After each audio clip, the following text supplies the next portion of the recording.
So hi, ഈ അടുത്ത് ഞാനൊരു നോ പറയണ്ടായി. ഒരു നോ എന്ന് പറയുമ്പോൾ നിങ്ങൾക്ക് സിമ്പിൾ ആയിട്ടുള്ള ഒരു വേർഡായിട്ട് തോന്നിയേക്കാം, പക്ഷെ ഞാൻ ഒരിക്കലും പറയില്ല എന്ന് ഞാൻ വിചാരിച്ചിട്ടുള്ള ഒരു നോ. അല്ലെങ്കിൽ ഇങ്ങനെ പറയുന്ന ആളുകൾ, ഈ ഒരു ചെറിയ കാര്യത്തിനൊക്കെ നോ പറയുന്ന ആളുകൾ ഭയങ്കര സെൽഫിഷ് ആയിട്ടുള്ള ആളുകളായിരിക്കും. അവർക്ക് മറ്റുള്ളവരെ കുറിച്ച് ഒരു കൺസിഡറേഷനും ഉണ്ടാവില്ല, ഒട്ടും ഹ്യൂമൻ അല്ലാത്ത അല്ലെങ്കിൽ ഭയങ്കര റൂഡായിട്ടുള്ള മനുഷ്യന്മാരായിരിക്കും എന്നൊക്കെ പലപ്പോഴും ഞാൻ ജഡ്ജ് ചെയ്തിട്ടുള്ള ഒരു പൊസിഷനിൽ ഞാൻ അതേ സ്ഥലത്ത് നിന്നിട്ട് ഞാനൊരു നോ പറയാണ്. ആ നോയിൽ ഒരുപാട് ഡിസ്കംഫേർട്ട് ആക്കി, ബട്ട് സ്റ്റിൽ പിന്നെ ആലോചിച്ചപ്പോൾ അതിലൊരു തെറ്റില്ല എന്ന് ഞാൻ മനസ്സിലാക്കുകയാണ്. അപ്പോൾ ഒരു സ്റ്റോറി ആയിട്ട് തന്നെ ഇങ്ങനെ പറഞ്ഞു പോകാം നമുക്ക്.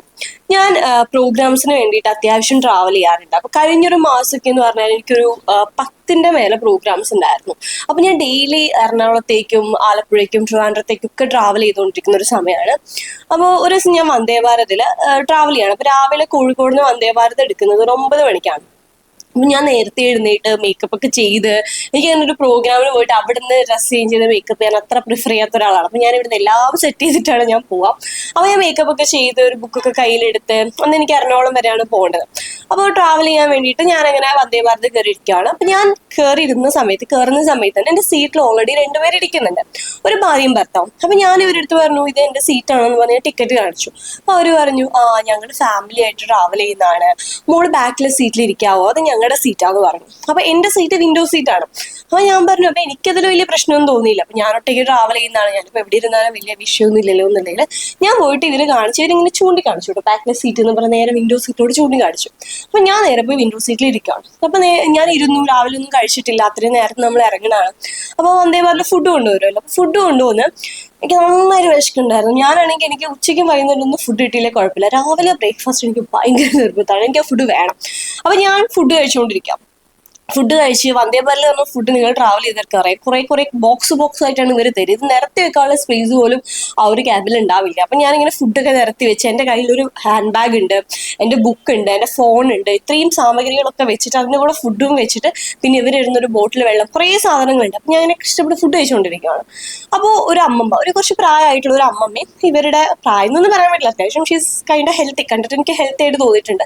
അവരുടെ ഒരു മോൻ എന്ന് പറയുന്ന ഒരു നഴ്സറി ഫസ്റ്റ് സ്റ്റാൻഡേർഡിലൊക്കെ ഉള്ള ഒരു മോനായിരിക്കും. പിന്നെ ഒരു മോളും ഉണ്ട്. അപ്പൊ ഇവർ 2 പേരും കൂടെ വരികയാണ്. പിന്നെ മോൾ അങ്ങ് പോയിട്ട് ഒരു കുഞ്ഞി മോനും ഇവരും മാത്രമേ ഉള്ളൂ. അപ്പൊ ഞാൻ കഴിച്ചുകൊണ്ടിരിക്കുമ്പോൾ അവർ വന്നു, ഇത് എന്റെ സീറ്റാണ്, ഞങ്ങൾ ഇത്രയും നേരം മറ്റേ ബോഗിയിലെ ഇരുന്നുകൊണ്ടിരുന്നത്, ഇപ്പൊ ഫുഡ് കൊടുക്കണമെങ്കിൽ ഈ കുട്ടിക്ക് വിൻഡോ സീറ്റ് തന്നെ ഇരുന്നാലേ ഫുഡ് കഴിക്കാൻ പറ്റുള്ളൂ, നിങ്ങൾ മാറി തരണം എന്ന് പറഞ്ഞു. അപ്പൊ ഞാൻ പറഞ്ഞു ഞാൻ മാറി. അപ്പൊ ഞാൻ പറഞ്ഞു ഇത് എന്റെ സീറ്റല്ല, ഇവരുടെ സീറ്റാണ്, ഇവര് പറഞ്ഞിട്ടാണ് ഞാൻ ഇവിടെ ഇരിക്കുന്നതെന്ന് പറഞ്ഞു. അപ്പൊ അവര് പറഞ്ഞു ഇല്ലല്ല ഇത് ഞങ്ങളുടെ സീറ്റാന്ന് പറഞ്ഞു. അപ്പൊ ഞാൻ ആ ചേച്ചിനോട് ചോദിച്ചപ്പോൾ ചേച്ചി പറഞ്ഞു അയ്യോ ഞങ്ങളുടെ സീറ്റ് വിൻഡോ സീറ്റ് അല്ല, അപ്പുറത്തെ സീറ്റാന്ന് പറഞ്ഞു. അപ്പൊ ഞാൻ ഫുഡ് കഴിച്ചുകൊണ്ടിരിക്കുക. അപ്പൊ ഞാൻ ഓൾമോസ്റ്റ് കഴിയാറായിട്ടുണ്ട്, ഒരു 2 സ്പൂൺ അങ്ങോട്ടേ ബാക്കിയുള്ളൂ. അപ്പൊ ഇവർക്ക് ഒരു 5 മിനിറ്റ് നേരത്തേക്ക് അവർക്ക് ഈ അടുത്ത സീറ്റിൽ ഇരിക്കാവുന്നതേ ഉള്ളൂ. അവരിരുന്നില്ല എന്ന് മാത്രമല്ല അവരങ്ങ് നിൽക്കുവാണ്. ഓക്കെ, അവരവിടെ നിൽക്കുവാണ്. ആ പയ്യനങ്ങനെ വലിയ അലമ്പൊന്നും ഉണ്ടാക്കുന്നില്ല, പയ്യൻ ചുമ്മാ ഇരിക്കുന്നുണ്ട്. പക്ഷെ ആൻറ്റി ഇരിക്കണേ ഇല്ല, ആൻറ്റി ഇങ്ങനെ നിൽക്കുവാണ് കുറെ നേരം. 5 മിനിറ്റ് വരെ ഇങ്ങനെ നിൽക്കുന്ന സമയത്ത് ഞാൻ പറഞ്ഞു ഇവിടെ ഒന്ന് ഇരിക്കും, ഞാനിത് ഫിനിഷ് ചെയ്തിട്ട് ചേഞ്ച് എന്ന് പറഞ്ഞു. അപ്പൊ അവർ സമ്മതിക്കുന്നില്ല, അവർ പറഞ്ഞു ഇല്ല അവിടെ തന്നെ ഇരിക്കണം എന്ന് പറഞ്ഞു. അപ്പൊ ഞാൻ ഈ പറയുന്ന സാമഗ്രികളൊക്കെ എടുത്ത് ഇങ്ങോട്ട് മാറ്റി. It was kind of disturbing. Okay, അത്രയും അവരെയും പറഞ്ഞിട്ട് കാര്യമില്ല, അവരുടെ സീറ്റാണ്, അവർക്ക് അതിനുള്ള അവകാശമുണ്ട്. നീ കഷ്ടപ്പെട്ട് ഞാൻ മാറിയിരുന്നു, ഇവര് കയറിയിരുന്നു, ഇവര് ഫുഡ് കഴിച്ചിട്ട്. അപ്പോഴും ഞാൻ കഴിയാനാവുന്നതിന് മുൻപ് ഇവര് ഫുഡ് പകുതി ആക്കിയപ്പോൾ പയ്യൻ പറഞ്ഞു എനിക്ക് മറ്റേ സ്ഥലത്ത് പോകണം, എനിക്ക് അവരുടെ ഫാമിലി ആരോ അവിടെ ഇരിക്കുന്നു, എനിക്ക് അമ്മേനെ കാണണം അച്ഛനെ കാണുന്നു. പയ്യൻ ബഹളം തുടങ്ങി. അപ്പൊ ഇവര് വീണ്ടും എന്നോട് പറഞ്ഞു, കഴിച്ചുകൊണ്ടിരിക്കുമ്പോൾ പറഞ്ഞു കുട്ടിക്ക് പോകണമെന്ന് പറയുന്നു, എഴുന്നേക്കുമെന്ന് പറഞ്ഞു. അപ്പൊ ഞാൻ വീണ്ടും എഴുന്നേറ്റ് ഇവർക്ക് മാറിക്കൊടുക്കുന്ന സമയത്ത് TTR ഒരു ചെറിയൊരു പയ്യനായിരുന്നു. അപ്പൊ ഇവ വന്നിട്ട് ഇവരെന്റെ അവസ്ഥ മനസ്സിലായി. ഇപ്പം പറഞ്ഞു അങ്ങനെ സീറ്റ് മാറാൻ പറയുമ്പോൾ നിങ്ങൾ അങ്ങനെ മാറേണ്ട ആവശ്യമൊന്നുമില്ല എന്നുള്ള രീതിയിൽ അവൻ്റെ അടുത്ത് പറഞ്ഞു. ഞാൻ പറഞ്ഞു എന്ത് ബുദ്ധിമുട്ടാണിത്, അപ്പൊ നിങ്ങൾ ടിക്കറ്റ് നോക്കുമ്പോൾ നിങ്ങൾക്ക് പറയാൻ മേലെന്ന് പറഞ്ഞിട്ട് ഞങ്ങൾ വളരെ ഫ്രണ്ട്ലി ആയിട്ടുള്ള കോൺവെർസേഷൻ എനിക്ക് ആ TTR ഉണ്ടാവുകയും ചെയ്തു. അത് കഴിഞ്ഞിട്ട് ഞാൻ ഇറങ്ങി. അപ്പൊ എനിക്ക് ഭയങ്കര ഡിസ്റ്റർബൻസ് ആയിട്ട് തോന്നി, ഫുഡ് പോലും കഴിക്കാൻ ഒക്കുന്നില്ലല്ലോ എന്നുള്ളത് ഞാൻ ചിന്തിച്ചു. വലിയ കാര്യമൊന്നുമല്ല, ബട്ട് സ്റ്റിൽ ഓക്കെ. അപ്പൊ ഈ ഒരു സാധനം നിങ്ങൾ ഓർത്ത് വെക്കട്ടെ, എന്റെ മെമ്മറിയിലുണ്ട്. ഇങ്ങനത്തെ ഒരു സംഭവം സംഭവിച്ചിട്ട് ഒരു 2 ദിവസം ആവുന്നുള്ളൂ. പിന്നെ ഒരു 2 ദിവസം കഴിഞ്ഞ് വീണ്ടും ഞാൻ എറണാകുളത്ത് ഒരു ഷൂട്ടിന് പോയിട്ട് തിരിച്ചു വരുവാണ്. അന്ന് എനിക്ക് പീരിയഡ്സ് ആയിരിക്കുവാണ്. ഞാൻ ഭയങ്കര എക്സോസ്റ്റഡ് ആണ്, എനിക്ക് ഭയങ്കര ടയേർഡാണ്, എനിക്ക് തീരെ വയ്യ. അപ്പൊ രാവിലെ തുടങ്ങിയ ഷൂട്ടാണ്, അതൊരു ഇന്റർവ്യൂ ആയിരുന്നു, വലിയ ഇന്റർവ്യൂ ആയിരുന്നു. മാത്രമല്ല എനിക്ക് അന്ന് വേറെ ഏതൊരു കോളേജിൽ പ്രോഗ്രാം ഉണ്ടായിരുന്നു. ഇപ്പൊ ബാക്ക് ടു ബാക്ക് 2 പ്രോഗ്രാം കഴിഞ്ഞിട്ട് ഞാൻ തിരിച്ചു വന്നേ പറഞ്ഞു. നൈറ്റിൽ ഒരു 8 മണിക്ക് കണ്ടത്, കറക്റ്റ് എനിക്ക് സമയം ഓർമ്മ. നൈറ്റ് വന്നേ പറഞ്ഞ് തിരിച്ചു വരികയാണ്. അപ്പൊ ഞാൻ എന്റെ ഹസ്ബൻഡാണ് ടിക്കറ്റ് ബുക്ക് ചെയ്തത്. അപ്പൊ ഞാനോട് ചോദിച്ചിടാ, വിൻഡോ സീറ്റ് അല്ലേ, എനിക്കൊന്ന് സമാധാനമായിട്ട് ഇരുന്നിട്ട് കുറച്ചൊരു ബുക്ക് വായിക്കണം, എനിക്ക് എന്തെങ്കിലും ഒന്ന് റിലാക്സ് ആയിട്ട് ചെയ്യണം, എനിക്ക് ഭയങ്കര തലവേദന, ഫോണിലൊന്നും നോക്കാൻ വയ്യ, അല്ലെങ്കിൽ ആ വിൻഡോ സീറ്റിൽ ഇങ്ങനെ തല വെച്ച് നമുക്ക് കിടന്നുറങ്ങാമല്ലോ, എനിക്കൊന്ന് ഉറങ്ങെങ്കിലും വേണമെന്ന് പറഞ്ഞു. അപ്പോൾ പറഞ്ഞാൽ ആ വിൻഡോ സീറ്റ് ആ കുഴപ്പമില്ല, കംഫർട്ടബിൾ ആയിരിക്കും എന്ന് പറഞ്ഞു. അപ്പൊ നമ്മൾ അത്രയും പൈസ കൊടുത്തൊരു ടിക്കറ്റ് എടുക്കുന്നത് നമുക്കൊരു കംഫർട്ടബിൾ ജേർണി ഉണ്ടാവാൻ വേണ്ടിയിട്ടാണല്ലോ, നമുക്ക് കംഫർട്ടായിട്ട് ഇരിക്കാൻ വേണ്ടിയിട്ടാണല്ലോ. അന്ന് ഞാൻ അത്രയ്ക്ക് സൂപ്പർ ടയർഡ്, എനിക്ക് ഭയങ്കര വയറുവേദന ഉണ്ട്, ഭയങ്കര എക്സോസ്റ്റഡ് ആണ്, മെന്റലി ഞാൻ ഓക്കെ അല്ല, ഫിസിക്കലി ഞാൻ ഓക്കെ അല്ല. അങ്ങനെ ഞാൻ ട്രെയിനിൽ കയറി സമാധാനമായിട്ടൊന്നും ഇരിക്കാം. പിന്നെ ഭയങ്കര ചൂടായിരുന്നു കേട്ടോ, അന്ന് മൊത്തം ആ ഒരു ഭയങ്കര ഒരു വേനൽക്കാലത്താണല്ലോ, ഭയങ്കര ചൂടായിരുന്നു. ഞാൻ ട്രെയിനിൽ കയറുകയാണ്. ട്രെയിനിൽ കയറി വിൻഡോ സീറ്റിൽ ഞാൻ ഇരിക്കുന്നു. അങ്ങനെ ഞാൻ ഇരുന്ന് ഞാൻ ബാഗൊക്കെ ഒന്ന് സൈഡാക്കി ഒരു ബുക്കൊക്കെ എടുത്ത് വായിക്കാൻ വേണ്ടിയിട്ട് ഇങ്ങനെ ബുക്ക് തുറന്നതും തൊട്ടടുത്ത് 3 സീറ്റുള്ള ഒരു ഇതാണ്. അപ്പം 2 ലേഡീസ് വരുവാണ്. അപ്പൊ ഇവർ വന്നിരുന്ന്, ടീച്ചേഴ്സാണ് ഇവര്, പിന്നെ ഇവരെ സംഭാഷണം ഞാൻ മനസ്സിലാകുന്നു, ഇവര് ടീച്ചേഴ്സാണ്. ഇവർ 2 പേരും വന്നിരുന്ന് ഇവരിരുന്നിട്ട് കുറെ വർത്താനൊക്കെ പറയുന്നത്, ഭയങ്കര ബഹളത്തിൽ ഇവർ സംസാരിക്കുന്നു. അപ്പൊ ഇപ്പൊ ഇങ്ങനെ 3 സീറ്റാണെങ്കിൽ വിൻഡോ സീറ്റിൽ ഞാൻ ഇരിക്കുന്നു, മിഡിൽ സീറ്റിൽ വേറെ ചേച്ചിയിരിക്കുന്നു, മറ്റേ ഏറ്റവും ലാസ്റ്റിലെ സീറ്റ്, അതിന് പറയുന്ന ഒരു പേര് നിന്ന് പറഞ്ഞു, ആ സീറ്റിൽ വേറൊരു ലേഡി ഇരിക്കുന്നു. പിന്നെ നേരെ ഓപ്പോസിറ്റ് വരുന്ന സീറ്റില്ലേ, ആ 2 സീറ്റിൽ ഫസ്റ്റ് സീറ്റിൽ വിൻഡോ സീറ്റ് അല്ലാത്ത സീറ്റിൽ ഇവരുടെ ഫ്രണ്ട് ഇരിക്കുന്നു. അപ്പൊ ഇവര് 3 പേരും കഥ. അപ്പൊ ഇവർ എൻ്റെ അടുത്ത് പറഞ്ഞു, മോളൊന്ന് മാറി ആ സീറ്റിലേക്ക് ഇരിക്കുവോ എന്നല്ല കേട്ടോ, മോളൊന്ന് മാറി ആ സീറ്റിലേക്ക് ഇരിക്കൂ, അത് ഞങ്ങളുടെ കൂടെയുള്ള ടീച്ചറാ, ഞങ്ങൾക്ക് 3 പേർക്ക് ഒരുമിച്ചിരിക്കാനാന്ന് പറഞ്ഞു. അപ്പൊ ഞാൻ ചോദിച്ചു, അപ്പൊ എനിക്ക് ആ ചോദ്യമേ എനിക്ക് ഇഷ്ടമായില്ല. പിന്നെ എനിക്ക് മാറാനുള്ള ഒരു മാനസികാവസ്ഥയില്ല, ഞാൻ ഒന്ന് സെറ്റിലായി വന്നിട്ടുള്ളൂ. അപ്പൊ ഞാൻ നോക്കിയപ്പോ എന്താ, ഇവര് 3 പേരും ടീച്ചേഴ്സാണ്, ഇവർക്ക് ഇങ്ങനെ ആരോഗ്യ പ്രശ്നങ്ങളൊന്നുമില്ല, ഇവര് ഭയങ്കര വേറെ വലിയ ആവശ്യങ്ങൾ, ഇവർ കഥ പറയാൻ വേണ്ടിയിട്ടാണ്. അപ്പൊ ഞാൻ ചോദിച്ചു, ആ സീറ്റ് വിൻഡോ സീറ്റ് ആണോ നിങ്ങൾ മാറിയിരിക്കാൻ പറയണ സീറ്റ് എന്ന് ചോദിച്ചു. അപ്പൊ പറഞ്ഞു, അല്ല അത് ഈ സീറ്റാണ്. ഞാൻ പറഞ്ഞു, സോറി എനിക്ക് മാറാൻ ഒക്കത്തില്ല, എനിക്ക് ഈ സീറ്റിൽ ഇരിക്കണം എന്ന് പറഞ്ഞു. അപ്പോഴേക്കും അവരുടെ മുഖം മാറി. അപ്പൊ അവര് പിന്നെ ഒന്നും പറഞ്ഞില്ല കേട്ടോ, മുഖമൊക്കെ മാറി ഇവര് എന്ന് പറഞ്ഞിട്ട് തിരിഞ്ഞിരുന്നു. അപ്പൊ ആ ടീച്ചർ ചോദിച്ചു, എന്താ സീറ്റ് മാറുമെന്ന് ചോദിച്ചു. സീറ്റ്, അപ്പൊ ഒച്ചത്തില്ല കേട്ടോ, സീറ്റ് മാറത്തില്ല, ആ കുട്ടിക്ക് ഇവിടെ തന്നെ ഇരിക്കണം അത്രേ, വിൻഡോ സീറ്റ് തന്നെ ഇരിക്കണം അത്രേന്ന് അപ്പൊ ഞാൻ ഇങ്ങനെ ഞാനൊരു നോ പറഞ്ഞു, എനിക്ക് പറ്റില്ല എന്ന്, ഞാൻ വിൻഡോ സീറ്റ് ഞാൻ മാറില്ല, എന്റെ സീറ്റിൽ ഞാൻ ഇരിക്കണം, എനിക്കിത് മാറില്ല എന്ന് ഞാൻ പറയാൻ വേണ്ടിയിട്ട് എനിക്ക് എന്റേതായിട്ടുള്ള റീസൺ ഉണ്ട്, എനിക്കൊരു പാസ്റ്റ് എക്സ്പീരിയൻസ് ഉണ്ട്. പിന്നെ ഞാൻ ബുക്ക് ചെയ്ത സീറ്റല്ലേ, ഞാൻ അവിടെ ഇരിക്കുന്നതിന് എന്ത് പ്രശ്നം, എനിക്ക് ഇരുന്നൂടെ?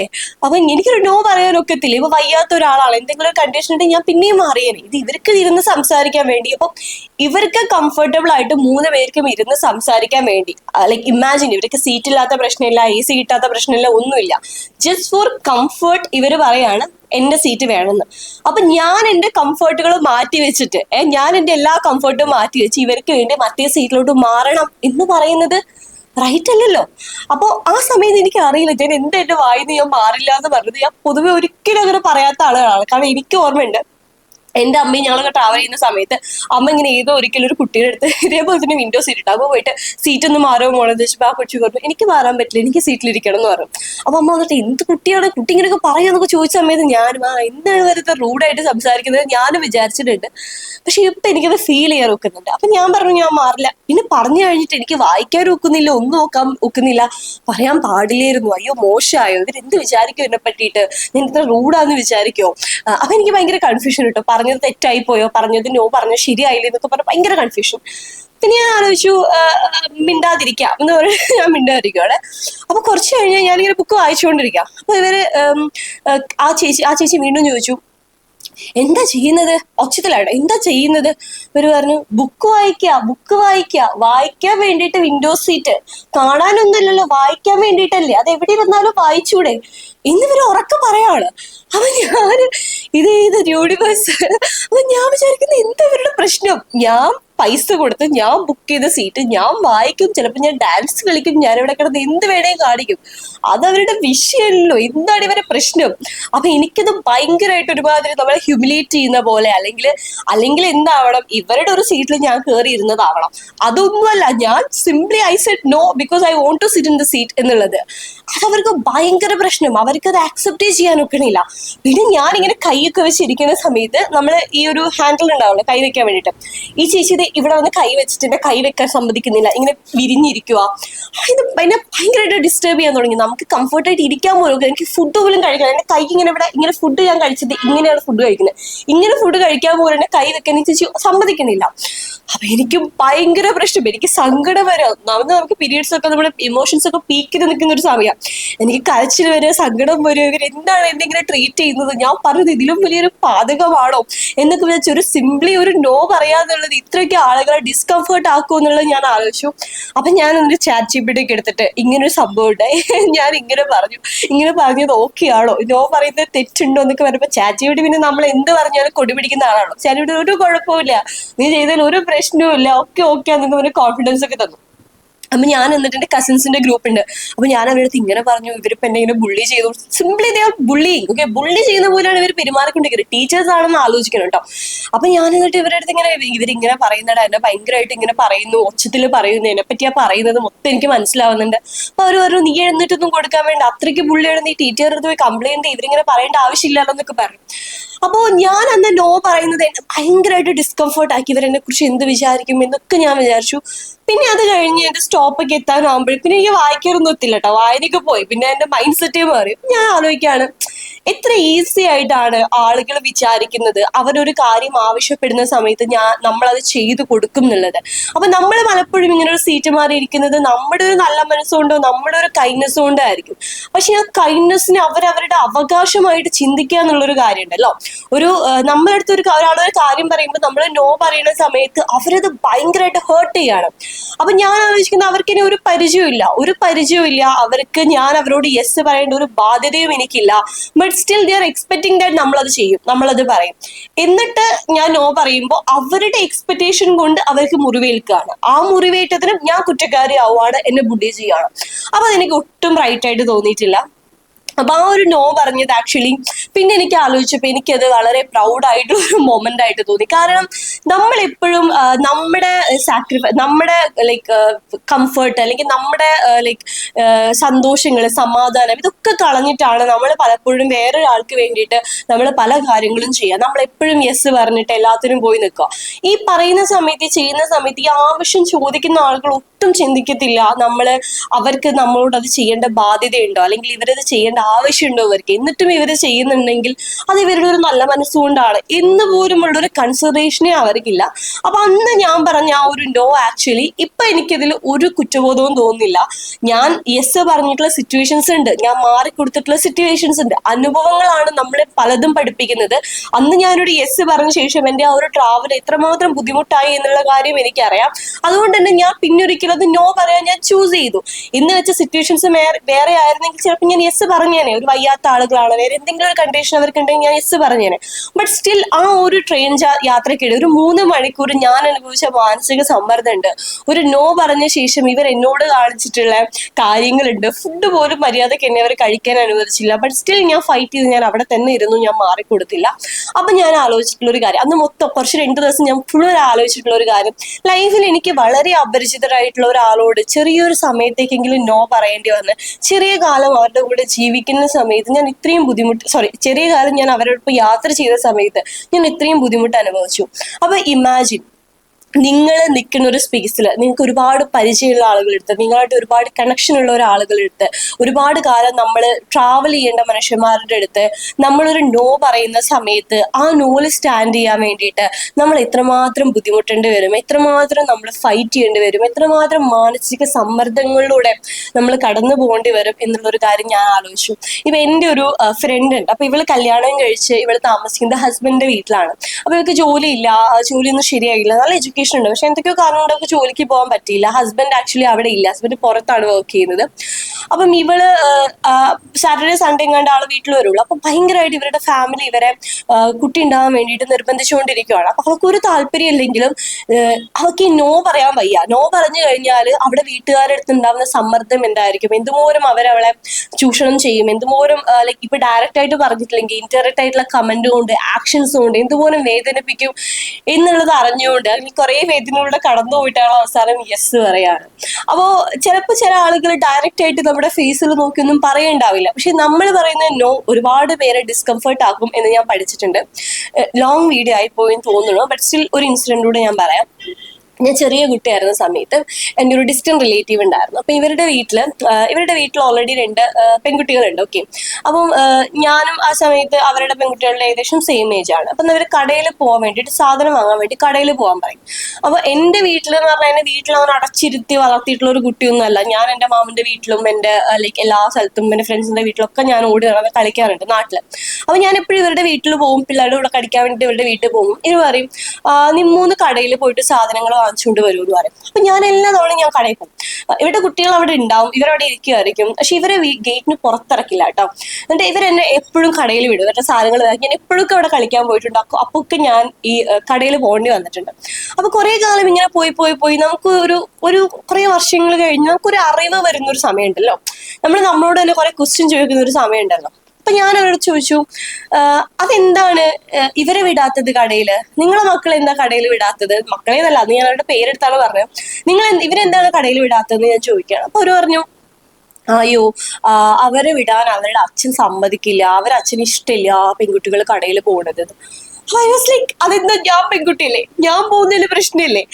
ഇങ്ങനെ പറയുന്ന ആളുകളുണ്ട്. ഐ മീൻ അവർക്ക് അവരുടെ മക്കള് പോകുന്നത് ഓക്കെ അല്ല, പക്ഷെ ഞാൻ പോയാൽ കുഴപ്പമില്ല, ഞാൻ അങ്ങനെ നടക്കുന്ന ഒരു കുട്ടിയാണ് എന്നൊക്കെയുള്ള ഒരു മെന്റാലിറ്റി.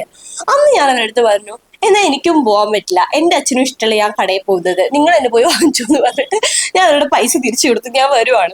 അതിനുശേഷം പിന്നെ ഇവരോട് മിണ്ടാറില്ല. പിന്നെ ഞാൻ പോയിട്ടുമില്ല കേട്ടോ ആ വീട്ടിൽ. പിന്നെ ഒരു വലിയ ഏജ് ആവുന്നവരെ ഞാൻ അങ്ങോട്ട് പോയിട്ടില്ല, ഞാൻ പോവാറില്ലായിരുന്നു. അപ്പൊ ഇവർക്ക് അത് ഭയങ്കര പ്രശ്നമായി. അവള് നോ പറഞ്ഞു, അവൾ എങ്ങനെയാണ് നോ പറയാ, അങ്ങനെ പറയാൻ പാടുണ്ടോ എന്നൊക്കെ പറഞ്ഞാൽ അവരോടൊക്കെയോ എന്തൊക്കെയോ പറഞ്ഞു എന്നൊക്കെ ഞാൻ പിന്നെ കേട്ടിട്ടുണ്ട്. അപ്പൊ ഇങ്ങനെ നമ്മൾ നമുക്ക് വേണ്ടി സ്റ്റാൻഡ് ചെയ്യുന്ന സമയത്ത് ഒരുപാട് സ്ഥലങ്ങളിൽ നമുക്ക് നോ പറയേണ്ടതായിട്ട് വരും. ഞാൻ ഏറ്റവും ബ്രേവ് ആയിട്ട് അതിന്റെ ലൈക് കോൺസിക്വൻസസ് ഒന്നും ആലോചിക്കാതെ നോ പറഞ്ഞിട്ടുള്ളത് എൻ്റെ വീട്ടിൽ മാത്രമാണ്. കാരണം വീട്ടിൽ ഞാൻ അമ്മ എന്തെങ്കിലും പറയാൻ പറ്റത്തില്ല, എനിക്ക് പറ്റില്ല എന്ന് പറയാനുള്ള ഒരു ഫ്രീഡം ഉണ്ട്. കാരണം നമ്മളൊരു നോ കൊണ്ട് അവര് ഹേർട്ട് ആവോ, അല്ലെങ്കിൽ നമ്മളൊരു നോ പറഞ്ഞു എന്ന് വെച്ചാൽ അവർ നമ്മളെ ജഡ്ജ് ചെയ്യോ, അങ്ങനെയൊന്നുമില്ല. അപ്പൊ എനിക്ക് മനസ്സിലായിട്ടത് നമ്മളായിട്ട് ആക്സെപ്റ്റ് ചെയ്യുന്ന, നമ്മളെ മനസ്സിലാക്കുന്ന, അംഗീകരിക്കുന്ന മനുഷ്യന്മാർക്ക് നമ്മളൊരു നോ ഹേർട്ട് ചെയ്യത്തില്ല. പക്ഷെ ആ രീതിയിൽ നമ്മളെ കാണാത്ത ആളുകളുണ്ടല്ലോ, നമ്മുടെ അടുത്ത് നിന്ന് എപ്പോഴും യെസ് മാത്രം പ്രതീക്ഷിക്കുന്ന, അവരുടെ ഇഷ്ടത്തിന് നമ്മൾ ജീവിക്കണം എന്നൊക്കെ ആഗ്രഹിക്കുന്ന മനുഷ്യന്മാരുടെ അടുത്താണ് നമ്മൾ നോ പറയുന്ന സമയത്ത് അതൊരു വലിയ പ്രശ്നമായിട്ട് മാറുന്നത്. ഇപ്പൊ എന്റെ കുറെ ഫ്രണ്ട്സ് ഉണ്ടായിരുന്നു. അപ്പൊ സ്ഥിരമായിട്ട് നമ്മൾ ഇവർക്ക് എന്തെങ്കിലുമൊക്കെ കാര്യത്തിന് ഹെൽപ്പ് ചെയ്യായിരിക്കും. ഒരു സമയത്ത് അങ്ങനെ നമുക്ക് പറ്റില്ല, അല്ലെങ്കിൽ ഇന്ന് എനിക്ക് വരാൻ പറ്റില്ല, എനിക്ക് ചെയ്യാൻ പറ്റില്ല എന്ന് പറഞ്ഞാൽ പിന്നെ ഭയങ്കര പ്രശ്നമായിരിക്കും. പിന്നെ ഇവർക്ക് സംസാരിക്കാൻ മടിയായിരിക്കും, നമ്മുടെ അടുത്തുള്ള ഫ്രണ്ട്ഷിപ്പേ മാറും. നീ അന്ന് അങ്ങനെ പറഞ്ഞില്ലേ, നീ അന്ന് നോ പറഞ്ഞില്ലേ, എന്തുകൊണ്ട് ഞാൻ നോ പറഞ്ഞു, ഇത്രയും കാലം യെസ് പറഞ്ഞു, ഞാൻ ഒരു തവണ നോ പറയുന്ന സമയത്ത് ആ നോ ആക്സെപ്റ്റ് ചെയ്യാൻ പോലും അവർക്ക് പറ്റില്ല. ഇതേപോലെ ഓഫീസിൽ ഇങ്ങനെ ഇഷ്യൂസ് ഉണ്ടാവാറുണ്ടായിരുന്നു. കാരണം ഞാൻ എപ്പോഴും എൻ്റെ അടുത്ത് എന്തെങ്കിലും ഒരു വർക്ക് ചെയ്യാൻ പറഞ്ഞു കഴിഞ്ഞാൽ അതിപ്പോ എനിക്കറിയാം, ഇപ്പൊ ഞാൻ പൊതുവെ എൻ്റെ അടുത്ത് എന്ത് വർക്ക് തന്നാലും ഞാൻ പെട്ടെന്ന് ചെയ്ത് തീർക്കുന്ന ഒരാളാണ്. ഞാൻ ഒരുപാട് ടൈം എടുത്തിട്ടൊന്നല്ല ഒരു വർക്ക് ചെയ്യാൻ ഭയങ്കര ഫാസ്റ്റ് ആണ്.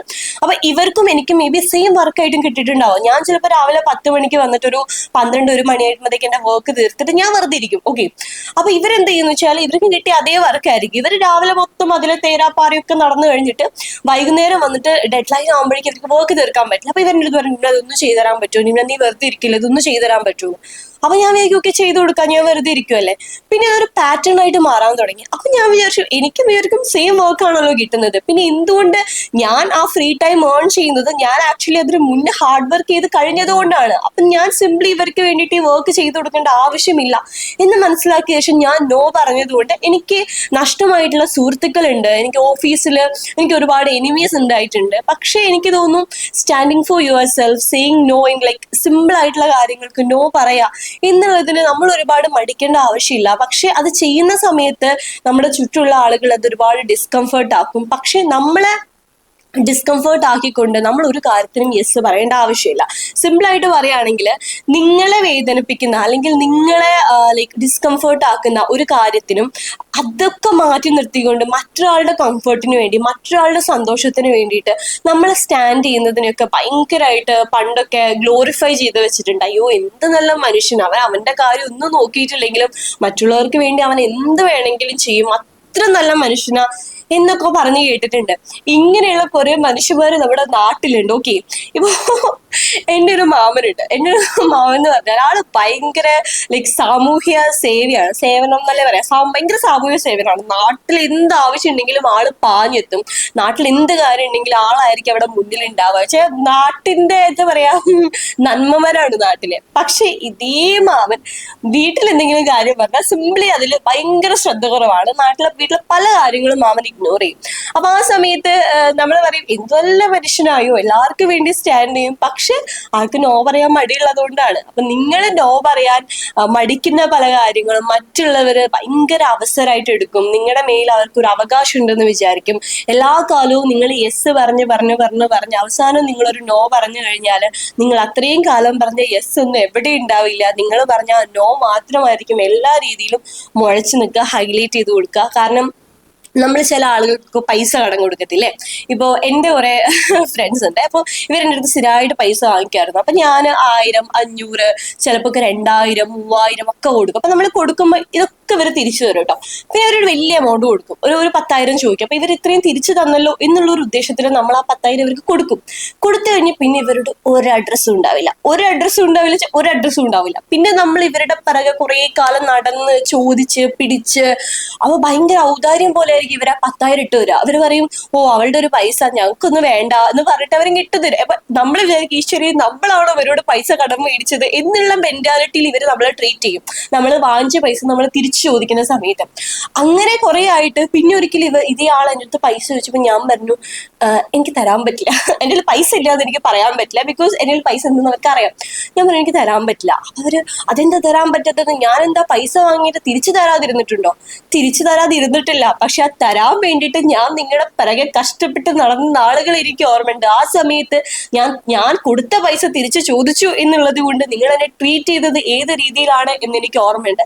അതുകൊണ്ട് എനിക്കിനി പൈസ തരാൻ ഒക്കത്തില്ല എന്ന് ഞാൻ പറഞ്ഞു. കാരണം ഞാനും കഷ്ടപ്പെട്ട് ഉണ്ടാക്കുന്ന പൈസയാണ്. ഞാൻ വെറുതെ റോഡിൽ കൂടെ നടക്കും ഇന്ന് നിന്നെ അച്ചു എന്ന് പറഞ്ഞ് എനിക്ക് ആരും പൈസ തരുന്നില്ല. അപ്പൊ ഇങ്ങനെയുള്ള ചെറിയ ചെറിയ സ്ഥലങ്ങളിൽ നോ പറയുന്ന സമയത്ത് നമ്മൾ ഒരുപാട് പേരുടെ ഇഷ്ടമില്ലാത്ത ആളുകളായിട്ട് മാറും. നമ്മുടെ സ്വഭാവം ശരിയല്ലാത്ത ആളുകൾ പറയും. But it is okay. നമ്മളെന്താണെന്ന് നമുക്കറിയാലോ. കൈൻഡ്നെസ് ആയിരിക്കേണ്ട സമയത്ത് നമ്മൾ കൈൻഡ്നെസ് ആയിട്ട് ഇരുന്നിട്ടുണ്ട്. ആളുകളെ ഹെൽപ്പ് ചെയ്യേണ്ടടുത്ത് നമ്മൾ ഹെൽപ്പ് ചെയ്തിട്ടുണ്ട്. പക്ഷെ അത് നമ്മുടെ മേലെ അഡ്വാൻറ്റേജ് ആയിട്ട് എടുക്കുന്ന സമയങ്ങളിൽ, അല്ലെങ്കിൽ നമ്മൾ വേദനിച്ചാലും കുഴപ്പമില്ല, അവര് കംഫർട്ടായിട്ട് ഇരുന്നാൽ മതി എന്ന് ആലോചിക്കുന്ന ആളുകളെടുത്ത് നോ പറയുന്നതിൽ പ്രശ്നമില്ല എന്നാണ് ഞാൻ എൻ്റെ ലൈഫിൽ നിന്ന് പഠിച്ചിട്ടുള്ളത്. അപ്പൊ ഇനി ആരെങ്കിലും ഒക്കെ വിൻഡോ സീറ്റ് ചോദിച്ചു വരുവാണെങ്കിൽ നിങ്ങൾക്ക് ഇഷ്ടമല്ലെങ്കിൽ നിങ്ങൾ മാറിയൊന്നും കൊടുക്കാൻ നിൽക്കണ്ട, അവിടെ ഇരുന്നു, അത്രേ ഉള്ളൂ. ഓക്കെ, അപ്പൊ ഇതാണ് ഇന്ന് ഞാൻ പറയാൻ ഉദ്ദേശിച്ചത്. പിന്നെ ഇന്ന് ഭയങ്കര മഴയുള്ള ഒരു ദിവസമായിരുന്നു. ഇപ്പൊ June 1, 2 ഒക്കെ ഇപ്പൊ നല്ല മഴയാണ്. ഇപ്പൊ ഇവിടെ ഭയങ്കര മഴയാണ്. അപ്പൊ എനിക്ക് സ്റ്റുഡിയോയിലോട്ട് വരാനേ എനിക്ക് ഭയങ്കര ബുദ്ധിമുട്ടാണ്. കാരണം പറയുമ്പോൾ ഒരു കിലോമീറ്റർ ദൂരമേ ഉള്ളൂ. പക്ഷെ കാർ എടുത്ത് വരണമെങ്കിൽ ഞാൻ വിചാരിക്കും ഗേറ്റ് തുറന്ന് കുറെ കാറുണ്ട് ഞങ്ങളുടെ ഫ്ലാറ്റിന് താഴെ, അവിടെ നിന്നൊക്കെ റിവേഴ്സ് ഒക്കെ എടുത്ത് വളച്ച് വീണ്ടും അപ്പുറത്ത് പോയി വളച്ച് റിവേഴ്സ് എടുത്ത് ഇവിടേക്ക് വരുമ്പോഴേക്ക് ഒരു 10-15 മിനിറ്റ് ആവും. സ്കൂട്ടി ആണെങ്കിൽ ഒരു 2 മിനിറ്റ് 3 മിനിറ്റ് കൊണ്ട് എനിക്ക് ഇവിടെ എത്താം. പക്ഷെ മഴ ആയതുകൊണ്ട് റെയിൻകോട്ടൊക്കെ ഇട്ട് വരാൻ ഭയങ്കര മടിയാണ്. അപ്പൊ കഴിഞ്ഞ ഒരു 3 ദിവസമായിട്ട് ഞാൻ ഈ പരിസരത്തേക്ക് വന്നിട്ടില്ല. അപ്പൊ 3 ദിവസം കഴിഞ്ഞ് ഞാൻ ഈ സ്റ്റുഡിയോയിലോട്ട് കയറി വന്ന സമയത്ത് എനിക്ക് ഭയങ്കരമായിട്ട്, നമുക്ക് ചില സ്ഥലങ്ങളിലൊക്കെ യാത്ര പോയിട്ട് നമ്മൾ തിരിച്ച് വീട്ടിലോട്ട് വരുമ്പോ നമ്മുടെ സ്ഥലത്തിൽ നിന്നുള്ള ഒരു ഫീല് വരില്ലേ. അപ്പൊ ഞാൻ ഇന്ന് സ്റ്റുഡിയോയിലോട്ട് കയറി വന്ന സമയത്ത് ഐ വാസ് ലൈക്ക് എന്റെ സ്ഥലത്ത് എത്തി. എനിക്ക് ഭയങ്കരമായിട്ട് ഞാനായിട്ട് ഇരിക്കാൻ പറ്റുന്ന ഒരു സ്പേസ്, ഓപ്പൺ ആയിട്ട് ചിന്തിക്കാൻ പറ്റുന്ന ഒരു സ്പേസ്, ചിരിക്കാൻ പറ്റുന്ന ഒരു സ്പേസ്, എനിക്ക് ഭയങ്കരമായിട്ട് എൻ്റെ ഒരു സ്ഥലം എന്ന് തോന്നുന്ന ഒരു ഫീൽ ഇപ്പൊ ഈ ഒരു പ്ലേസ് തന്നു തുടങ്ങി. അപ്പം ഞാൻ എന്തായാലും വീഡിയോസ് എടുക്കാം. യൂട്യൂബിൽ വീഡിയോ എടുക്കാൻ എനിക്ക് മടിയായിട്ടൊന്നുമല്ല. കാരണം എന്താണെന്ന് വെച്ചാൽ ഞാൻ വീഡിയോ എടുത്തു കഴിഞ്ഞ് ഇൻസ്റ്റയിൽ അത്രയ്ക്ക് കണ്ടന്റ്സ് ഇടയ്ക്കിടയ്ക്ക് ഇടുന്നത് കൊണ്ട് യൂട്യൂബിലെ കണ്ടന്റ് കൂടെ അതിലോട്ട് ഇൻകോപ്പറേറ്റ് ചെയ്യേണ്ട ഒരു ബുദ്ധിമുട്ട് കൊണ്ടാണ് പലപ്പോഴും വീഡിയോ ലാഗ് ആവുന്നത്. പിന്നെ ഞാൻ ഇടുന്ന വീഡിയോസ് ഒക്കെ ഞാൻ ഭയങ്കരമായിട്ട് സ്ക്രിപ്റ്റ് എഴുതി ഇത് ചെയ്യണം അത് ചെയ്യണം എന്നുള്ള വലിയ പ്ലാനിങ്ങോടെ ഒന്നല്ല വരുന്നത്. ഞാനിവിടെ വന്നിരുന്നിട്ട് ഇന്ന് എന്ത് പറയാം എന്ന് ആലോചിക്കും. അപ്പൊ എന്തെങ്കിലും ഒരു ഇൻസിഡന്റ് ഓർമ്മയുണ്ട്, ആ ഇൻസിഡന്റ് ആലോചിച്ചിട്ട് ഞാൻ കണ്ടന്റ് എടുക്കുന്നതാണ്. അപ്പം ഹോപ്പ് യു ഗൈസ് ലൈക്ക് ഇങ്ങനത്തെ വീഡിയോസ് ഒക്കെ ഇങ്ങനത്തെ കണ്ടന്റ്സ് ഒക്കെ നിങ്ങൾക്ക് ഇഷ്ടമാവുമെന്ന് ഞാൻ വിചാരിക്കുന്നു. അത്രേ ഉള്ളൂ. ഇനിയിപ്പോ നാളെ അല്ല ഇന്ന് തന്നെ ഞാൻ വേറൊരു വീഡിയോ ഇട്ടിട്ട് ഞാൻ വേറൊരു ദിവസം പോസ്റ്റ് ചെയ്യാം. Okay, bye bye.